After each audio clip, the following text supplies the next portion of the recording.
Morning, 7th grade. Actually, good afternoon. Today, as I told you, we are going to do the next one, which was the volume of a triangular prism. Okay. Oh, sorry.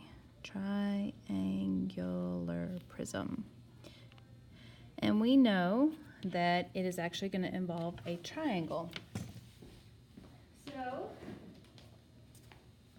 what you notice here is, sorry about that. Here's my triangular prism. We notice that we have a triangle as a base.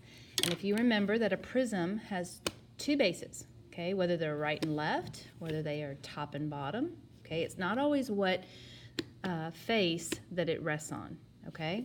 Now, once you identify, we know that it's a triangle, so we know that we're going to be working with the base of a triangle, and then the height of the prism is what connects the actual two bases, okay?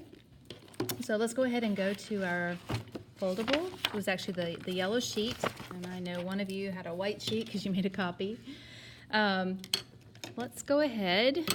I'm kind of getting into, this is our, remember I had, the strategy was you're working with the three-dimensional on the left, and then you're working two-dimensional or the base on the right, okay? So if you've noticed, I've already got a triangular prism, and I've already shaded the base, and so we know that this is also a base, okay? On your reference sheet, when you're working with volume, I grabbed the 8th grade. Hold on, 7th grade, sorry about that.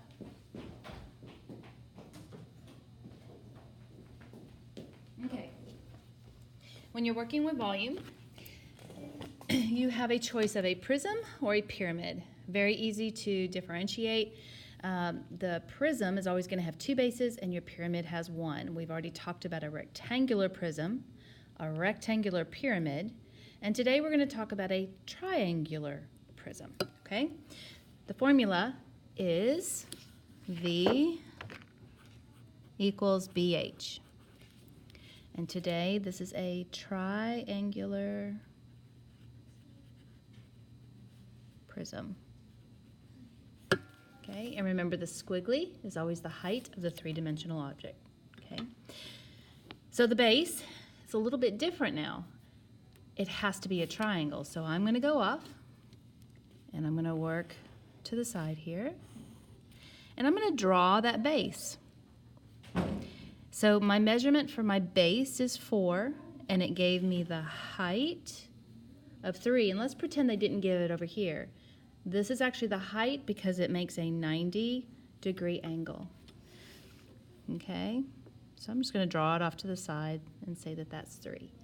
Now on my reference sheet, remember I'm finding the area of a triangle, so I'm no longer working in the volume. I'm going up to the section that talks about area. I look for the triangle, and it's 1/2 base times height.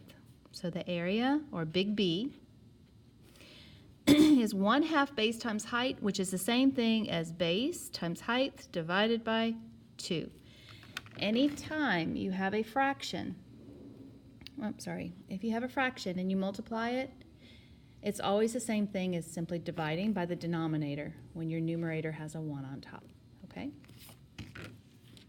So 4 times 3 divided by 2 equals 4 times 3 is 12. Divided by 2 is 6, okay? Now I'm going to substitute. I'm going to take that value and I'm going to substitute it in for my B. Okay, so it's 6. Now the height of the prism, remember that these are not the same thing. They are completely different. This is the height of the two-dimensional object of my triangle. This is the height of the prism which connects the two bases. So my big B was 6, and then my height is 6. So my answer is 36. Let's pretend we're working with inches. It'd be inches cubed, and this would have been inches squared. I just want to make sure that you're noticing the difference between those. Okay? Very, very simple. So let's go ahead. I want to look at the worksheet that you have here. Okay, I don't want to write on this because it's actually my master. If you notice that they've shaded the base for you already, okay, and all you're doing is you are simply doing exactly what we did right here. Nothing has changed, okay? But there's a problem on this worksheet, and if you'll notice, I want you to pick out the ones where they shaded the wrong base. That's right. Here's one, because this is a rectangle. That is not a base because I don't have two of these that are parallel to one another. It is this, you can go ahead and highlight, this is actually your base, okay? So always be careful there. Now, there's one more. Yep, triangle, triangle, triangle, oops. This is the other one. I'm not sure what they were doing, but this rectangle is not your base, okay? So be really, really careful. These are probably the most difficult, and the reason is because you are first, nobody likes fractions, okay? And you're having to substitute that in, so it's a little bit different. Other than that, that's it. And remember, volume is so easy. All you're doing is you are using a formula, please write it, and you're substituting the values that you're just identifying, right? Here's your height of your base. Here's your base of the big B. And this is the height of the prism. This is your base of the, right, your little b, the base of the triangle. This is the height of the triangle. And then this is the height of the actual prism because it connects the two bases. So the, the big B, this is the base of the big B. This is your height. And this is the actual height of the prism. Okay? So it's pretty straightforward. Nothing new.